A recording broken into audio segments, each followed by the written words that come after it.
அனைவருக்கும் வணக்கம். நான் இங்கே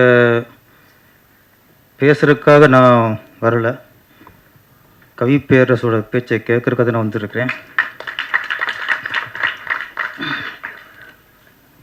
நான் அவர் பேச, அவருடைய பேச்சு, அவர் உரையாடலை, அவரது கவிதையை நேர கேட்குறதே பெருமையான விஷயம். அந்த அந்த பெருமை தேர்தல் நான் வந்திருக்கிறேன்.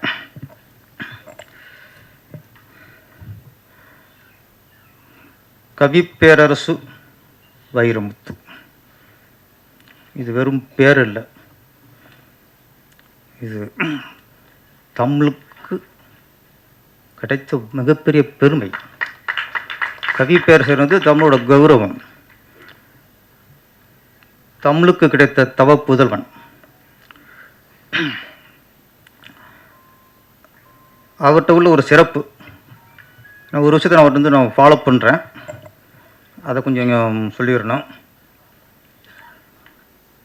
கோடிக்கணக்கில் ரசிகர்களை பெற்றுள்ள பெரிய நடிகர்கள், அவருக்கும் சில ஓப்பனிங் சாங் இருக்கும், அறிமுக பாடல். அந்த அறிமுக பாடல் வந்து அந்த ஹீரோ சம்மந்தப்பட்ட நிகழ்ச்சிகளிலோ இல்லை அவருடைய பிறந்த நாள்களோ, கிராமங்கள் கூட அவர் பிறந்த நாளும் கொண்டாடப்படும். அப்படி எல்லா இடங்களிலும் அவர் படங்களில் இடம்பெற்ற டுயட் பாடலாம் அவ்வளோ இருக்காது, அந்த அறிமுக பாடல் தான் இருக்கும். இப்போ உதாரணத்துக்கு சூப்பர் ஸ்டார் ரஜினிகாந்தோட அறிமுக பாடல்னால், இப்போ அண்ணாமலையில் வந்தேன்டா பால்காரன், பாட்ஷா ஆட்டோக்காரன், இது மாதிரி நிறைய பாடையப்பா, இந்த பாடல் அதிகமாக ஒளிபரப்பப்படும். இது திரையோடு மட்டும் போகாது. பெரிய கதாநாயகனோட அறிமுக பாடல் வந்து சினிமா தியேட்டரோடு அந்த திரையோடு போய்விடாது, அது மக்கள்கிட்ட போய் சேரும், ஒவ்வொரு நிகழ்ச்சியிலும் போய் சேரும். அப்போ அந்த பாடல்களில் வெறும் டியூனுக்கு வரிகளை நிரப்பாமல் நல்ல கருத்துக்களை, நல்ல தத்துவங்களை, மக்களுக்கு என்னென்ன தேவையோ அந்த விஷயங்களை அதில் நுழைத்து, அங்கே ஹீரோ அந்த பாடலை பாடினாலும் அந்த படத்தில் உண்மையான ஹீரோ கவி பேரரசு வைரமுத்து. அண்ணாமலை படத்தில் பார்த்தா அதில் எத்தனை கருத்து இருக்கும், பசி இருந்தாலும் பாலாகும், செத்தாலும் தோளாகும், இந்த மாதிரி நிறைய வரிகள். ஆட்டோக்காரர்களுக்கு அவங்களுக்கு கௌரவப்படுத்தினதே, முதல்ல ஆட்டோக்காரனா ஒரு மாதிரியே பார்த்தாங்க. ஆட்டோ ஓட்டுவது கௌரவமான விஷயம், அது ஒரு சேவை, அது ஏழைகளுக்கான ஒரு வாகனம் அப்படின்னு பெருமைப்படுத்துறது ஆட்டோக்காரன் சாங். இது நான் உன்னிப்பாக கவனிச்சுட்டு வந்தேன். அப்போ நான் இயக்கும் பொழுது நானும் சில உச்ச நட்சத்திரங்களை வைத்து படம் இயக்கினேன். திருப்பாச்சி,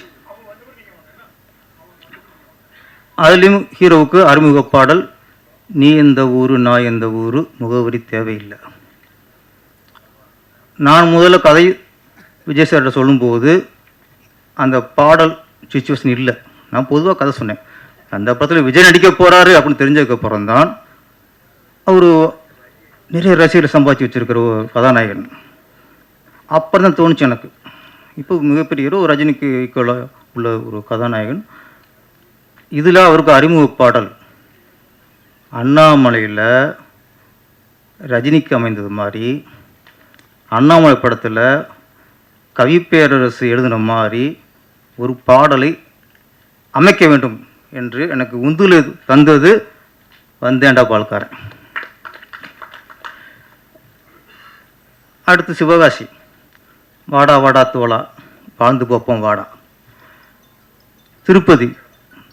திருப்பதி வந்தால் திருப்போம், தீப்பொறி போல இருப்போம், உனக்கு மேலே எனக்கு மேலே யாரு பாருடா, உன்னை என்ன வாழ வச்ச சாமி தானடா. இதெல்லாம் நான் எழுதுனதில்லை, என்னை எழுத தூண்டியது இந்த பேரரசு எழுத தூண்டியது கவி பேரரசு. நான் வந்து அவர்கிட்ட வந்து காப்பி அடிச்சுன்னு நான் ஒத்துக்கிறேன். இப்போ அதுக்காக காப்பி விஷயம் கேட்டுறாதீங்க, எது ஒரு இதை தப்பாக போயிருக்காங்க, டக்கு ஏதோ ஒரு எனக்கு பணம் தான்றாங்க இப்போது, அது வேறு ரொம்ப இருக்குது, உஷாராக பேச வேண்டியிருக்கு. பாடல் ஒரு இசையமைப்பாளரின் டியூனுக்கு ஒரு பாடலாசிரியராய் பாடல் எழுவது வேறு, ஒரு இசையமைப்பாளரின் டியூனுக்கு ஒரு கவிஞனாய் அதில் கவிதையை நிரப்புவது வேறு. நிறைய இங்கே பாடலாசிரியர் இருக்காங்க, அவங்க டியூனுக்கு பாடலாசிரியராக பாடல் வரிகளை நிரப்புவாருங்க. கவிப்பேரரசு வைரமுத்து அவர்கள் மட்டும்தான் ஒவ்வொரு டியூன்லேயும் ஒரு கவிஞனாக கவிதைகளை நிரப்புவார். நிறைய வரிகளை சொன்னார் அரவிந்தராஜ் சார். அத்தனை வரிகளும் பாடலா சார்? கவிதை, அத்தனை வரும் கவிதை. உதாரணத்துக்கு ராஜபார்வையில் கமல்ஹாசன் வந்துக்கு அது பார்வையற்றவர். அந்த கேரக்டருக்கு உள்ள புகுந்து ஒரு பார்வையற்றனோட சுச்சுவேஷனில் அந்த பாடலை கேட்கும்போது நம்மளுக்கு வலிக்கும். அந்திமலை பொழிகிறது, ஒவ்வொரு துளியிலும் உண்முகம் தெரிகிறது. ஒரு பார்வையற்றவனுடைய பாயிண்ட் ஆஃபில் ஒவ்வொரு துளியிலும் உண்முகம் தெரிகிறது. கண்ணுக்குள் முள்ளை வைத்தது யார் தீர்த்தது, தண்ணீரில் இருக்கும்போது வேர்க்கின்றது. இதுக்கு மேலே என்ன கவிதை வேண்டியிருக்கு? சினிமா பாடல், அது சினிமா பாடல் இல்லை, சினிமா கவிதை. கவிப்பேரரசு எழுதின ஒவ்வொன்றும் பாடல் அல்ல, கவிதை கவிதை கவிதை. அதனால தான் அவர் கவிப்பேரரசு, நான் வெறும் பேரரசு.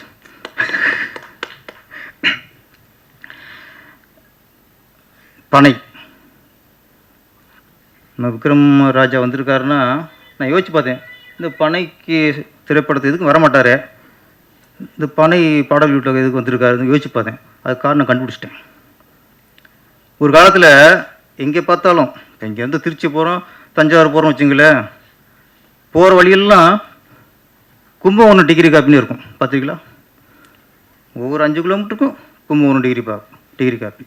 வரும்போது அப்படி தான், கும்பகோணம் டிகிரி காப்பி. சென்னைக்குள்ள நிறைய இருந்துச்சு, இப்போ அதெல்லாம் காணோம். இப்போ என்ன இருக்குது? கருப்பட்டி காப்பி. அங்கே தம்பிச்சு வச்சிருச்சு. கும்பகோணம் டிகிரி காப்பிலாம் போயிட்டு இன்றைக்கி கருப்பட்டி காப்பின்னு எங்கே பார்த்தாலும் கருப்பட்டி காப்பி தான். கருப்பட்டி இனிப்புங்கிறாங்க, கருப்பட்டியில் பல வகை போடுறாங்க. அப்போ இன்றைக்கி பூரா அன்றைக்கி கருப்பட்டி காப்பிங்கிறது இன்றைக்கி ரொம்ப பிரபலமாக இருக்குது. அதை மேலும் பிரபலப்படுத்தணும். ஒரு வியாபார சங்க தலைவராக நம்ம வியாபாரத்தை உயர்த்தணும் அப்படின்னு நம்ம விக்ரமராஜா வந்திருக்காரு நினைக்கிறேன். அவருக்கு வாழ்த்துக்கள். பனை எல்லாருக்கும் சிறப்பாக பேசிட்டாங்க. சில விஷயம் இப்போ சாங் பார்க்கும்போது அப்படியே நம்ம கிராமத்துக்கு வாழ்ந்த வாழ்க்கையை பின்னோக்கி இழுத்து செஞ்சிருச்சு. பதநீர்லாம் இன்றைக்கி கூல்ட்ரிங்க்ஸ் எத்தனையோ பானங்களாக இருக்குது. பதநீருக்கு நிகராக எதுவுமே இல்லை. ஒரு வீட்டு வாசல்லையும் பதநீர் விற்கும்போது அந்த பனை ஓலையில் அந்த பதனியை ஊற்றுவான். அந்த பனை உள்ள வாசனத்தோடு அந்த பதனி கொடுப்போம் பாருங்க, அதுக்கு நிகர் உள்ள எந்த பணமும் இல்லைங்க. அந்த நுங்கு வண்டி இன்றைக்கி பைக்கில் போகலாம், சைக்கிளில் போகலாம், காரில் போகலாம், என்னெல்லாம் போகலாம். அந்த நுங்கு வண்டியை ஊற்றிட்டு தெரிஞ்ச முடியாத காலகட்டம் அதுதாங்க உண்மை சந்தோஷமான காலகட்டம். அதுதான் வண்டி. அந்த வண்டி ஓட்டுற போது இன்றைக்கி எந்த கார் ஓட்டினாலும் சந்தோஷம் வர மாட்டேங்குது. பனைமரம், இளவட்ட கல்லும்பாங்க ஊரில், அது ஒரு இளமையான வயசில் அதை தூக்குறதுக்கு முயற்சி பண்ணுவாங்க, சிலர் தூக்குவாங்க. முதல் முறையில் சிவாஜி தூக்குறதை பார்த்துருப்போம். ஆனால் கிராமங்களில் பனைமரம் ஏறுவது இளைஞருக்கான ஒரு வெற்றியாக இருக்கும், அது ஒரு பெருமையாக இருக்கும். பனைமரம் அது வேறு, நான்லாம் ஏறியிருக்கேன், நெஞ்சை வச்சு ஏறுறது. அதுக்கப்புறம்னு சொல்லுவாங்க அந்த கொண்டக்கட்டை தாண்டதும்பாங்க. பனைமரத்துக்கு போயிட்டு அந்த இலைக்கு நடுவில் மேலே உட்காரணும், அதுதான் முழுசாக ஏறணும். உட்காந்து தான் இதெல்லாம் வெட்டி கீழே சாய்க்க முடியும். நான் அவருடைய ஏறி மேலே உட்காந்துட்டேன், ஹைட்டு அப்படியே அடுத்து கீழே பார்க்குறேன், பனைமரம் ஒடிஞ்சிருமோன்னு தோணுது எனக்கு. ஆனால் தெரியாதனமாக ஏறிட்டோமோ அப்படின்னு மயக்கம் வர வருது. அப்புறம் இன்னும் உஷாராயிட்டேன், கீழே பார்க்கக்கூடாது, நுங்கு வேணாம் ஒன்று வேணாம் அப்படின்ட்டு அப்படியே மேலே வானத்தை பார்த்துட்டே கீழே இறங்கினேன். ஏன்னா அவ்வளோ பனைமரம் ஏறுறதே அது ஒரு கவர்மெண்ட் நினைக்கிறது. அப்புறம் இன்னொரு இந்த பனை ஓலைக்கு அது ஒரு அதிசயம் இருக்குப்பா.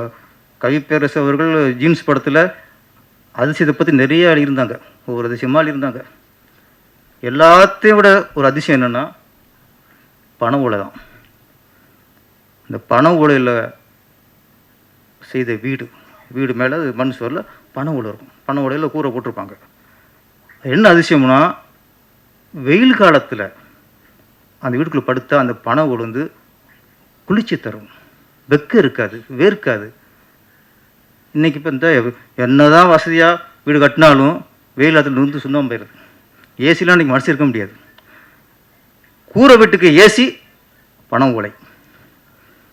சரி, ஓகே, வெயில் காலத்துலாம் அப்படி இருக்குது. அப்போ மழை காலத்தில் இன்னும் குளிருமே? அதான் இல்லை. மழை காலத்தில் ஹீட்டை தரும், வெப்பத்தை கீழே இறக்கும், குளிராது. இப்போ நம்ம யூஸ் பண்ணுற ஏசிலாம் ஒன்லி கூலிங்கு மட்டும்தான் தரும். பண ஓலை தான் வெப்பத்தையும் தரும், குளிர்ச்சியும் தரும். இது உலக அதிசயத்தனை. அந்த அதிசயத்தை தாங்கினதான் பனைமரம். பாடல் கவிப்பேரசு இந்த பனையை பற்றி எழுந்த பாடலில் சில வரியை படிக்கும்போது பகிர்ந்துச்சு. பனைமரம் இல்லை என்றால் பறவை எங்கே போயிருக்கும். அடுத்த வரி, பண ஓலை இல்லை என்றால் தமிழ் அழிந்து போயிருக்கும்.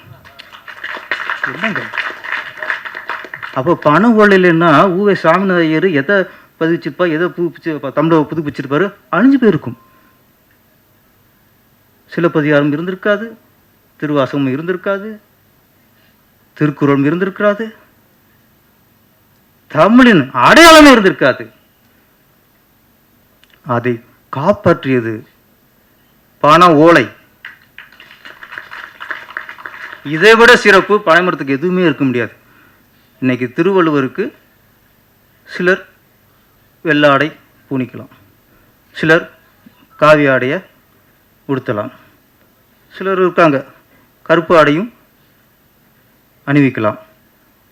நீங்கள் எந்த ஆடையெல்லாம் அணிவிச்சுங்க, திருவள்ளுவர் கையில் இருக்கிற பணம் வழி யார் அளிப்பீங்க? அது தமிழ். யாது நீங்கள் திருவள்ளுவர் கடலை மாற்றலாம், அவர் கையில் இருக்க பண ஒளியை மாற்றவே முடியாது. அது தமிழின் அடையாளம். இவ்வளோ சிறப்பு இருக்கு திருவள்ளுவர். இன்னைக்கு திருவள்ளுவர் அவர் திருநீர் அழிஞ்சிருக்காரா, அந்த ட்ரெஸ்ஸு போட்டிருக்காரா, எந்த ட்ரெஸ்ஸு போட்டிருக்காரா, அதெல்லாம் இல்லை. எங்கள் திருவள்ளுவர் பண ஒளியை தாங்கியிருக்கிறார், தமிழை தாங்கியிருக்கிறார். அந்த சிறப்பு என்றும் எங்கள் தமிழுக்கு இருக்கு. இவ்வளவு சிறப்பு, இது எல்லாத்தோட சிறப்பு இந்த படத்துக்கு கவிப்பேரசு பாடல்களிலிருந்து அதை விட சிறப்பு இந்த நிகழ்ச்சிக்கு. அது வந்து பொறுமையாக சுருக்க பேசுனதெல்லாம் தாங்கிக்கிட்டு, நான் பேசுனதெல்லாம் அதோட நான் பேசுனதெல்லாம் தாங்கிட்டு, அந்த பொறுமை இருக்கார்ல, அவர் பொறுமை பேரரசு. ஓகே, இந்த படம் மிகப்பெரிய வெற்றியடைய என்னுடைய வாழ்த்துக்கள். நன்றி, வணக்கம்.